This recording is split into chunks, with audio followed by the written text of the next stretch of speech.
저는 경기도 쪽을 위주로 투자하거든요. 네, 서울은 뭐 토지 투자하기엔 너무 비싸니까 경기도를 주로 투자를 하는데 지금 어마어마한 일들이 막 일어나고 있어요. 경기도에. 그러니까 최소한 어떤 일들이 일어나고 있는지 그런 걸 기본으로 제가 좀 알려드리려고 합니다. 다 아시는 분도 있고 모르시는 분도 있는데 네, 초보자를 겨냥해서 네, 쉽게 제가 알려드리도록 할게요. 일단 제일 가장 대규모 투자가 들어가는 거는 한 130조 정도 들어간 투자가 여기 보면은 원산면이라고 있어요. 용인의 원산면. 제가 뭐 저번 강의에서도 많이 말씀드렸죠. 여기 원산면 있네요. 여기 있는데 이게 네이버 지도거든요. 네이버 지도는 장점이 개발 계획이 잘 표시가 돼 있어요. 네, 개발 계획을 보는 법은 여기 보시면 지적 편집도라고 써 있잖아요. PC 버전이 좋습니다. 폰으로 보면 보이긴 보이는데 조금 불편한 점이 있어요. 네, 가급적이면 PC 버전으로 보세요. 지적 편집도를 이게 딱 누르면 네, 용인 반도체 클러스터 하고 나오죠. 여기 이렇게 있거든요. 보시면 이렇게 그려진 게 보이시죠? 점선으로 이렇게 그려졌잖아요. 여기에 이렇게 SK 하이닉스가 들어오는 거예요. 이게 엄청나게 대규모 투자예요. 130조. 우리나라의 한 GDP가 대략 한 1000조 정도? 1000조에서 한 2000조? 2000조 넘나 이제? 모르겠네요. 하여튼 이 정도 생각하면 되는데, 네. 그 130조 투자면 어마어마한 거잖아요. 한 개 기업에서 투자하는 거니까. 여기에 엄청나게 돈이 많이 들어간 지역이에요. 그러니까 이쪽은 지금 현재 토지거래 허가구역이에요. 그래서 실사용 용도로만 거래가 가능해요. 단 농지의 경우에는 150평 미만, 500제곱미터 미만인가 뭐 그럴 거예요. 여기는 뭐 허가 안 받아도 돼요. 그리고 뭐 임야 같은 경우는 1000제곱미터 미만이면 허가 안 받아도 되고, 농지 같은 경우는 실제 농사 안 지을 거면 요새 좀 빡빡하게 불고 있어요. LH에서 좀 문제가 좀 있었잖아요. 그래서 이거 이후로 좀 농지 투자가 약간 불편해지긴 했어요. 네, 그거는 좀 그냥 참고해 두세요. 저는 뭐 사실 크게 문제를 못 느꼈는데 뭐 이렇게 불편해졌다고 많이들 하시더라고요. 네. 여기가 여기를 중심으로 좀 보시면 발전이 많이 일어나고 있으니까 네, 도움이 많이 되실 거예요. 그리고 여기에서 용인 반도체 클러스터가 생기면서 이쪽에 고3 저수지거든요. 고3 저수지 보이시죠? 옆에 보면은 대관리, 방충리, 신창리, 추곡리 이쪽으로도 가깝잖아요. 그죠? 그러니까 여기에 SK 하이닉스가 들어오면서 여기에서 공업용수를 방류해야 돼요. 당연히. 공업용수 여기다 물을 버리죠. 그럼 물이 이 하천을 따라서 고3 저수지로 들어오게 돼 있어요. 아무래도 좀 수온도 좀 높일 거고, 이게 되게 정화를 많이 하고 그렇게 더러운 물은 아닌데 그냥 좀 딴지를 거는 거죠. 여기다가 용인에서 하는 거니까 안성에 버리지 마라. 약간 막 항의를 막 해가지고 경기도랑 안성이랑 용인이랑 여기 셋이서 좀 양해각서 같은 거를 체결했어요. 대신에 여기 하이닉스가 들어오면 여기에 협력업체 되게 많거든요. 하청업체 같은 거죠. 협력업체가 되게 많은데 협력업체 산업단지를 니네 쪽으로 우선적으로 몰아주겠다. 이렇게 용인이랑 경기도랑 안성이랑 협의를 했어요. 그럼 여기에 직접적으로 불리함을 겪는 게 이쪽 사람들이잖아요. 그래서 신창리, 방충리, 대관리 이쪽에 산업단지가 들어오기로 확정이 돼 있어요. 당연히 이런 게 하나하나 확정될 때마다 땅값이 그냥 이렇게 팍팍 오르는 거예요. 확정이 된 거니까. 그래서 이제 여기는 저번에 가보니까 별로 제 눈에 좋아 보이지 않는데 평당 200을 넘었거든요. 그게 올 초였어요. 그러니까 지금은 뭐 더 호가가 높겠죠. 그러니까 뭐가 빡 터지면 그때 바로 확 올라가거든요. 그러니까 호재가 나자마자 가는 거는 조금 애매한 것 같고, 사람들이 좀 냄비 근성이 있어서 처음에 이렇게 확 끓은 다음에 좀 이렇게 또 조용해지거든요.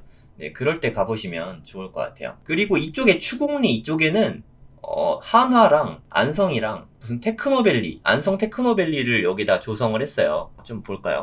보시면 여기도 지적 편집 딱 누르면은 보이시죠? 안성 테크노밸리 1번 산업단지. 여기도 분양이 거의 다 된 걸로 알고 있어요.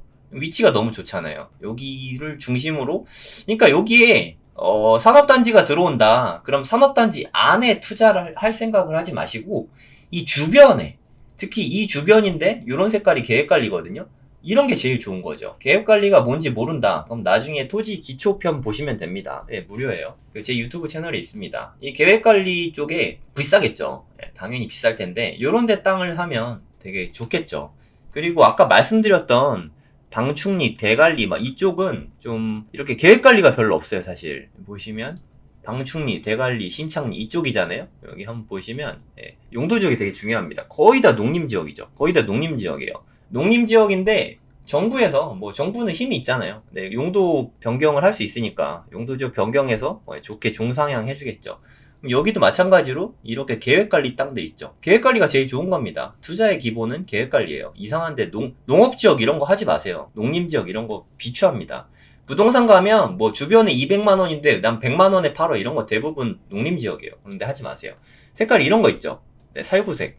이런 게 계획관리거든요. 이런 거 위주로 투자하세요. 물론 비쌉니다. 근데 이게 당연한 거예요. 싼 거. 농림지역 이런 되게 싸겠죠. 그리고 뭐 맹지 이런 거 되게 싸겠죠. 농림지역과 맹지는 그냥 투자 고수가 아니면 쳐다보지 마세요. 네, 초보자가 이걸로 수익 내기 힘들어요. 기획부동산이 작업 사는 게 다 이런 거고, 그리고 뭐 공유지분 살 때부터 공유지분으로 뭐 한 100명씩 들어간 거 그런 거 사지 마세요. 기획부동산에 사는 게 다 그런 겁니다. 네, 그런 것만 피해도 손해볼 게 없어요. 제가 토지 기초 강의에서도 말씀드렸지만 계획관리 지역이면서 도로에 접한 거, 도로 접해야 돼요. 접하지 않으면 맹지입니다. 이걸 사면 실패가 없어요. 계획관리가 근데 너무 비싸다. 그럼 생산관리 정도까지는 괜찮아요. 물론 당연히 도로는 접하고 있어야 돼요. 그리고 뭐 생산 녹지, 자연 녹지, 차선책으로 여기까지도 당연히 다 도로는 접해야 돼요. 여기까지는 추천드려요. 이게 1순위고 얘네들이 2순위라고 생각하시면 될 것 같습니다. 계획관리를 기준으로 도로에 접한 계획관리를 기준으로 투자를 하면 실패가 없다. 이렇게 생각하시면 돼요. 물론 여기에서도 입지 좋은 녀석으로 선택하면 더 좋겠죠. 그럼 대체 토지 투자에서 입지가 어떤 게 좋은 거냐? 제가 괜히 산업단지들 이렇게 알려드린 게 아니에요. 일단 첫 번째로 일자리가 창출돼야 돼요. 시골은 서울하고 달라요. 땅이 너무 많아요. 무한맵이란 말이에요. 서울은 뭐 이렇게 지을 땅이 없잖아요. 근데 시골은 땅이 너무너무 많아요. 엄청나게 광대한 땅이 있단 말이에요. 그러면 그 광대한 땅이 다 개발이 되는 게 아니에요. 서울은 그냥 다 개발되죠. 수요가 많으니까. 그런데 이런 데가 개발되는 데는 이렇게 개발 호재가 있는데 산업단지가 이렇게 들어오는데 이런 데 아니면 가능성이 없습니다. 이렇게 산업단지가 들어오잖아요. 그러면 교통이 일단 좋아져요. 교통은 뭐 철도도 있는데 지방은 철도보다는 고속도로 IC가 중요해요. 고속도로 IC가 새로 들어오는 곳, 이런 데를 선택하면 무조건 필승입니다. 필승. 왜냐하면 이렇게만 돼도 물류센터 수요가 있죠. 요즘에 또 물류센터 수요가 어마어마하거든요. 냉동 물류센터 이건 뭐 수요가 더 많고, 그리고 두 번째는 여기에 일자리가 창출됐으면 사람들이 살아야 되잖아요. 주거 이렇게 해갖고 산업단지 같은 뭐 일단 공업용지로 하죠. 이런 수요들이 새로 창출돼요. 기존에 없던 수요가 새로 만들어진단 말이에요. 수요가 만들어진다는 얘기는 가격이 올라간다는 얘기죠. 네. 이런 것들로 인해서 가격이 올라갑니다. 그러니까 제일 중요한 건, 물론, 토지 투자에 대한 고정관념이 있어요. 묻어두는 투자, 묵혀두는 투자. 막 이런 느낌으로 많이 투자를 하세요. 토지 투자를. 근데 이렇게 하면 리스크가 사실 너무 커요. 물론, 묻어두고 이런 게 나쁘다는 얘기는 아니에요. 네, 오해하지 마시고. 이런 게 좋기는 한데, 근데 이게 정말 뉘앙스가 다른 게 1번 안 팔려서 오래 가지고 있다. 임자가 없으니까. 2번 당장이라도 팔 수 있지만 계속 오를 거라서 가지고 있다. 이 1번과 2번의 차이가 상당히 크죠. 무슨 말인지 알겠어요? 그러니까 이게 안 팔려서 오래 가지고 있어서 이게 토지 투자를 오래 하는 건 이거는 되게 안 좋아요. 이런 투자 하지 마세요. 안 팔리니까.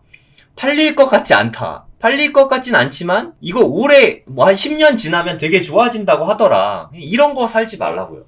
이런 투자하면 뭐 필패합니다.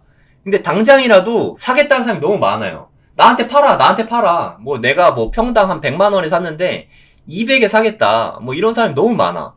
당장이라도 많지만 안 팔아. 난 한 1000만 원에 팔 거야. 이런 투자가 좋은 거죠. 한 10배 보고 투자하는 거. 제 투자의 기준은 한 10년에 10배 정도 이렇게 보고 투자를 하거든요. 저는 뭐 단기에 뭐 사고 팔거나 하지 않으니까. 근데 10년이 지나도 10배가 올라도 저는 솔직히 팔 것 같진 않은데 팔려면 팔 수 있는 거죠.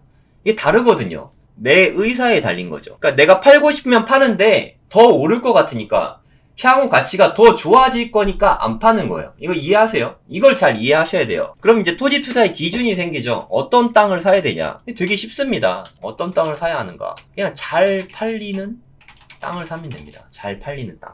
잘 팔리는 땅에 대해서 제가 그렇게 구구절절 얘기를 한 거예요. 그러니까 새로 일자리가 창출되고 새로 이렇게 산업단지가 생기는데 주변이 그렇거든요. 그리고 뭐 고속도로 IC가 생기거나 이런 게 가장 중요한 거 두 가지 들자면 그 두 가지입니다. 산업단지가 생기거나 고속도로 IC가 생기거나. 근데 주의할 점은 고속도로가 생기는 거랑 고속도로 IC가 생기는 거랑은 많이 달라요. 그죠? 이게 두 개는 전혀 다릅니다. 고속도로가 생긴다 자체는 호재인지 아닌지 알 수 없어요. 근데 고속도로 IC가 생기는 거는 이거는 100% 호재예요. 이건 뭐 너무 좋은 호재예요.